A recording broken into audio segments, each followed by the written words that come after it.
گفتن که رگش سخت پیدا میشه و بله همیشه مشکل دارید سوراختون میکنم. ببینید هیچ اصراری ما نداریم از جاهای روتین، راحت باش، نمیخواد مشت کنیم.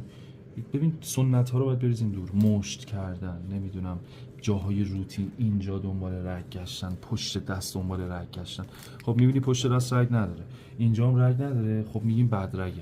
در صورتی که ببینید باید سنت ها رو بریزید دور و کارهایی که همه انجام میدن رو صرفا نمیخواد انجام بدی. من الان اینجاها بر حسب آناتومی و بر حسب تجربه من رگ میبینم، خیلی راحت، خیلی رگشون هم مخفی نیستش که مثلا ما بخوایم سنس بکنیم، نمیدونم لمس کنیم، دستکش دست نکنیم.